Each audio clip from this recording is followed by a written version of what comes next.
കൊച്ചി ധനുഷ്കോടി ദേശീയപാതയിൽ വാഹനാപകടം. നിയന്ത്രണം വിട്ട പിക്കപ്പ് വാൻ KSRTC ബസിലും മറ്റു വാഹനങ്ങളിലും ഇടിച്ചു. പിക്കപ്പ് വാഹനത്തിലെ ഡ്രൈവർക്ക് ഗുരുതര പരിക്ക്. കൊച്ചി ധനുഷ്കോടി ദേശീയപാതയിൽ കോതമംഗലം കുത്തുകുഴിയിലാണ് പിക്കപ്പ് വാൻ നിയന്ത്രണം വിട്ട് അപകടത്തിൽപ്പെട്ടത്.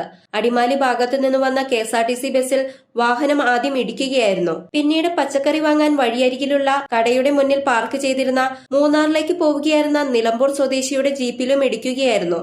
ഇടിയുടെ ആഘാതത്തിൽ ഗുരുതരമായി പരിക്കേറ്റ പിക്കപ്പ് ഡ്രൈവറെ സ്വകാര്യ ആശുപത്രിയിൽ പ്രവേശിപ്പിച്ചു. ഞങ്ങൾ കാർഡ് കിട്ടാൻ വേണ്ടി മൂന്നാർക്ക് പണിക്ക് പോവുകയാണ്. അപ്പോൾ കുട്ടിക്കൂടി വന്നിട്ട് പച്ചക്കറി വാങ്ങാൻ വേണ്ടി വാങ്ങിക്കൊണ്ടിരിക്കുന്നു. അതിലൊരു ബലോറ വണ്ടി വന്നിട്ട് നമ്മളെ ജീപ്പിന് സൗണ്ട് കേട്ട് പുറത്തിറങ്ങി നോക്കിയപ്പോൾ നമ്മളെ ജീപ്പിനെ ഇടിച്ച് മുന്നിൽ സ്കൂട്ടി ഓട്ടോറിക്ഷയൊക്കെ തട്ടി അതിലായിട്ട് ഡ്രൈവർ പുറത്തേക്ക് വീണ് കിടന്ന് രക്തത്തിലായി കിടക്കുന്നു.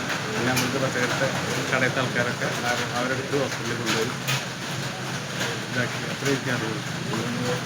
അമിത വേഗതയിലെത്തിയ പിക്കപ്പ് വാൻ ആദ്യം KSRTC ബസിലും പിന്നീട് നിയന്ത്രണം വിട്ട് ജീപ്പിലും ഇടിച്ചു.